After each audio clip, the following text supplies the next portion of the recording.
Hi Taurus, welcome to your February, can you believe it, 2025 AstroTarot with me, Raphael from Radiant Reality. I just want to say massive thank you so much for continuing to be a part of my wonderful community. I appreciate you so much.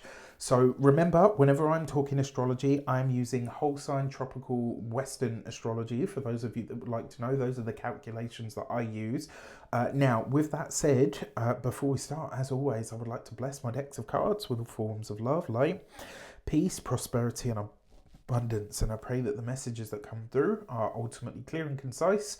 They help you on your path to your highest vibrational good. So I'm going to move these to the side. The first transit that we are going to explore, is Mars in a trine to Saturn, right? So this one, it does, obviously this is like the second pass that we'll have of this, because obviously Mars has gone retrograde. Now you do need to think back. So on the 7th of February, Mars is going to trine Saturn direct, like exactly, but obviously you're going to feel this one coming in slowly but surely. Now Mars in Cancer in the third house could be bringing up communications of, could be bringing up, measures or things around communications, conversations, siblings, and local networks. During this retrograde, Mars has been urging you to release any of your outdated thoughts or patterns, maybe any strained dynamics with a sibling or with a neighbor. Saturn has been in Pisces in your 11th house, and this trine is really trying to show you that your reflections and your internal adjustments are directly supporting like your long-term goals and community connections, right? So who in your midst is useful to you at this moment in time?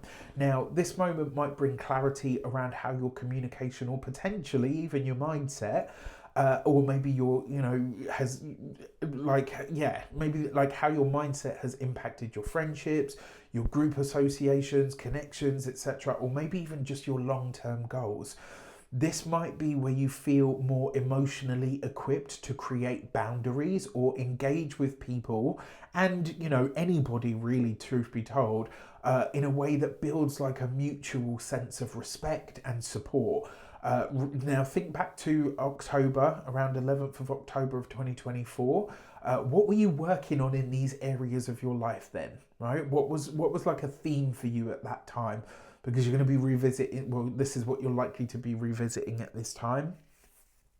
And it may bring a resolution of some sort. Remember, Mars is cutting away, removing, phasing out, getting rid of, lasering off, right? All of that kind of stuff.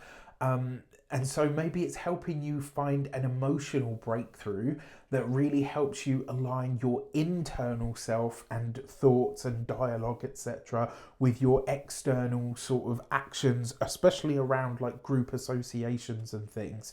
Now, for this, you've got the Four of Swords with the Eight of Wands and the Magician card. So at this time, when it comes to the conversations that you're having, when it comes to like, this is actually a really good time to cement a pact of some sort, right? Obviously there'd be other factors that you'd need to consider for this. What's the moon doing? Is there a void of course moon? And like, there's loads of things to consider.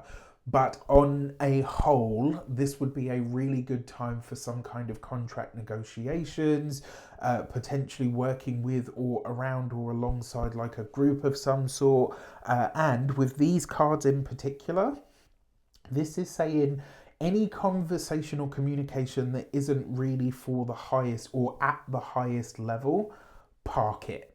Right? If it's really not at that sort of superior level and expression, this ain't the one, right? Don't use it for that. Mars trine Saturn is a beautiful energy that can bring really good emotional security and stability, but incredible fortitude from inside as well. You just want to make sure that you're maximizing that. It's like, don't have conversation. When they say like you can't have $1 million conversations with like 599 people. This is kind of like that, right? Use it for something good. Now, So around straddling like the 9th and the 10th of February, we're going to have the Mercury Cazimi. So Mercury moves out of Capricorn, and well, it's already moved out of Capricorn, and it will move into Aquarius over the course of this month. But it comes, excuse me, into a direct conjunction with the Sun. This is what I call divine inspiration, right? And for you, this is happening in your 10th house, the most visible part of you. This is like the you out there in the world that's being seen in some way. Now, Mercury in the 10th house, Mercury for you rules your 2nd house of money, finances, and resources, and also your 5th house of pleasure, creativity, joy, and romance, and also self-expression. So Mercury in that career, reputation, public life, this Cazimi might bring like a really powerful insight or flash of insight of some sort about your professional path, about your public image, how people see you. Divine inspiration might come in at this point and help you think about like a project or a business venture, potentially involving like a superior or a mentor, somebody that you look up to, or, you know, maybe just like an authority figure. Conversations with authority figures or people in your professional circle at this time could really open doors for career growth. So be open to all of this, right? It's a really good time to brainstorm the future, to think about your goals or receive like recognition for your ideas. If you are collaborating at this time, pay attention to any advice or opportunities that come your way, because they could be absolutely golden. Now, Taurus, I will say this for you may also provide some clarity around what your professional next step might be. For this, you've got the Page of Pentacles, be ready to act, with the King of Pentacles. I see you, but get this money, honey. Then you've got the Star card, right? What is not to love here? I mean, literally, what is not to love is the Page of Pentacles leading to the King of Pentacles, right? Which is usually promotions, pay rises, etc. And you've got this with the Star card. This Cazimi could quite literally provide, and remember, no transit, it's very rare for a transit to happen on the day, and that's where you get all of it. It usually unfolds in some way, right? And I'm calling this one at the 9th and the 10th because this one kind of straddles the days depending on where you are in the world. Now, with the Star card here, you remember I said to you this could have like a future leaning to it of some sort. Wherever you want to get ahead in your career, wherever you want to create more revenue, wherever you want to create more stability for, you know, a greater sense of moving forward, this could be where like effectively you skip a step, right? So you go from supervisor straight to like, you know, manager's manager, like that kind of thing. It's possible with this kind of thing because it could give you just the perfect insight that you need to really move forward. All right, so for your next, on Valentine's Day, Mercury is going to enter the sign of Pisces, right? So this comes into your 11th house. This is blending the imagination and communication in the realm of friendships and hopes and dreams. Mercury does struggle a little bit with clarity in Pisces, but it's going to amplify your intuitive and your creative abilities. And you might feel drawn to really explore like shared visions with a group, or reconnect with old friends, or potentially even just be in the space with people who are really co-creating their lives with the universe, who are that much more focused on getting what they really want out of life. You know, it might feel like a time where you're surrounded by people that are just on that same mission of going to get it as you are. Be cautious with the communication in group settings or online, just because obviously Mercury can blur the lines a little bit. And it's also possible that things could be misinterpreted, right? So do watch out for that element of it. Your enhanced empathy and spiritual connection might make this a really good time to, excuse me, it's a nice big energy shift there. It might be a time to really think about like I don't know, like almost like the big dreams that you have, right? And to connect with people on a soulful level that are in that same space of like, you know what, I'm going for whatever my next level is.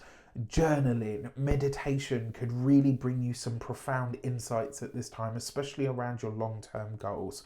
Now, for this, you've got the Ace of Wands, some kind of potentially brilliant idea, or just even some kind of fun with the Four of Cups, okay, but you could be overindulging here, and then you've got the Five of Swords. So it's possible that there could be a little bit of a maybe a disagreement with a friend or somebody that you care for, or maybe somebody that you consider like a, you know, like a peer in some way. Watch out for that.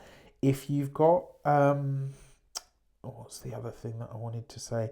If you've got well, not even just a sibling, to be honest with you, it's because that Five of Swords, this could be about you being in your feels around something, and you know, maybe it's caused an argument, or maybe there's an ongoing argument. This is a potential for you to squash it, but it's going to require you to get out of your feelings and maybe potentially hear some stuff that you don't like.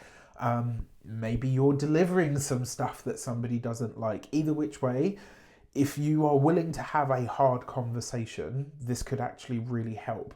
As a whole, I love this transit, because it's kind of like just being surrounded by people that are on that same mission to improve themselves. And then on the 23rd of the month, we're going to have Venus. Where are you, Venus? Venus in your 12th house, in a sextile to Jupiter in your second house of money, finances, and resources. Now, Venus is you. She's in Aries. Okay, not the best sign for Taurus, but it is what it is, right? And it's in the 12th house as well. I would not... That's... Ooh, excuse me. Venus, Jupiter, Mars, and Mercury, right? So we've got a sextile and a trine going on at the same time. Venus in Aries in your 12th is on your like inner world, your hidden desires, and maybe even your spiritual connection. Now, that Venus is, you know, in a lot of ways, because it's slowing down to go retrograde, and it will go retrograde at the exact degree that she's at on this day, which is 10 degrees, right? This transit's asking you, like, how do you nurture your self-worth? Right, and your value, like behind the scenes, in your own time, like in the moments where you actually have time for it. What are you doing for self-care? It's a moment to reassess your private relationships, to really look at any like past or self-sabotaging tendencies, subconscious patterns around love, and maybe even your creative ideas. In the sextile to Jupiter in Gemini in your second of finances, there's this wonderful opportunity to improve your financial situation or potentially build financial confidence. The transit is supporting, like, turning your hidden talents maybe into gains, or receiving unexpected blessings through like private efforts, maybe even for things that you've done in the past, right? Could now sort of start paying dividends in some way. Venus in the 12th, any development might feel subtle and a bit more behind the scenes, but they are, you know, there's like a long-term potential here. This is like long-term gains. Now, Mars is stationing to go direct at 17 of Cancer. It's in a trine to Mercury in Pisces in your 11th. This is, oh my gosh, I got the yawns bad, right? Further emphasis on communication, but like good communication, harmonious communication, asking for clarity in your group or networks or your friendships. It's a really good time actually to resolve any misunderstandings. So if you did have any misunderstandings around Valentine's Day, or maybe even prior to that, this is actually a really good time to clear up the air, or to kind of just figure out what the hell's going on. Especially around your goals or community ties, and you might discover at this time, like maybe a creative, or maybe even like a diplomatic solution to an issue that you've had, particularly involving your third house, because Mars in the third house for you, or around your finances in the second house, or maybe both. If there's something you've been trying to communicate or waiting to communicate on, especially in like a professional sense, or maybe even a financial context, it's a good time to do so. Now, you know, it's a moment really for you to balance your assertiveness or your, you know, you got to temper the bull, right? So balance that with empathy, ensuring that whatever you're doing, everybody wins. For this, you've got the Eight of Pentacles. So it may center around your work, it might center around a work contract or a fresh start in some way. You got this with the Two of Pentacles. It will definitely have a financial slant to it. So this could be where, you know, maybe you are working with somebody and they say to you, look, I really want to work with you, but you know, the price is too high. And maybe you say, look, I'm not going to bring my price down, but I can add some form of, you know, added bonus. And so it's like everybody gets out of the situation what they're hoping to get out of it. I will say to you, be careful with this one though, because it looks like there's a possibility for you to financially at least cut your nose off to spite your face, and it would just be such a waste, right? Okay, so for your lunations, on the 12th of the month, we've got the full moon in Leo. So this, right, remember, a full moon is highlighting your fourth house of home, family, property, real estate, where you live. Excuse me, I don't know what's going on, but I got the yawns bad. But you've got Uranus in the sign of Taurus. This for you is you, right? So, and remember, this is setting up what we call a T-square in astrology. And a T-square represents a time or a moment where the planet that plays the handle or the bucket is the way out. This is making a shift or a change or being prepared to pivot. Unexpected feelings or, you know, might come up or arise at this time, especially around a family or a living situation. You might feel pulled between like your, you know, your desire to do what you want to do and also the obligations that you have to, you know, to and from your family. It's possible as well that there could be some kind of really powerful insight around career and home sectors. And it's like you start to understand how you yourself are either generating or creating that sort of tension. Listen to your intuitive nudges, excuse me, at this time. Blimey. I don't know what's going on. Do you know what? I slept really well yesterday, so it's not that. And I went out for my walks. I've had like plenty of, what's the word that I'm looking for? I've had plenty of fresh air. So, anywho, for this, you've got the gate 29 and perseverance. So your message here is this full moon will have a feeling behind it in some regard where maybe it does feel a little bit more challenging. You know, where maybe there is a hurdle of some sort to overcome, and yet you will, right? And you'll probably make it look good even if it doesn't feel that way. On the 28th of February, right at the end of the month, we're going to have a new moon in your 11th house. So from here on in, this could literally be new friends, right? Now it is squaring to Jupiter, so that's your second house of resources, your personal finances, plus the gains from your business. I want to go back to that. And remember I said to you, like, on the 23rd, whatever's showing up around that time, please just be extra mindful around not burning a bridge or whatever, because it's like you could be literally shooting yourself in the foot over what could be quite a financially lucrative moment. All right, so the other thing as well, like if you're starting a new project at this time, keep in mind that like blessings might come in disguise as challenges, especially because Jupiter is squaring this, right? So Jupiter is blessings, but it's square to this new moon. So it's kind of like saying, yeah, you know what, this is going to be good for you and there'll be lots of blessings, but some of those blessings might be a blessing in disguise. All right, and for this, you got the gate 55 and abundance. What more could you ask for? The message behind this card is basically to say you have to show and demonstrate to the universe that you understand truthfully that it has your back, right? But look, it's the abundance card. This could be very, very nice. With that said, I wish you an abundance, literally, of all of that good stuff. And remember, my tarot course, the next round of slots for my tarot course, my 12-week tarot mentorship. This is you, me, 12 weeks, and a group of other wonderful minded people. Basically, we are going to learn from the ground up. You get 2 Q&As, you get more PDFs than you can shake a stick at, and there's lots to come. So stay tuned for my socials. It would be wonderful to have you along. And yeah, take care, and I will see you soon. Have a great month. With that, take care, and I'll see you soon.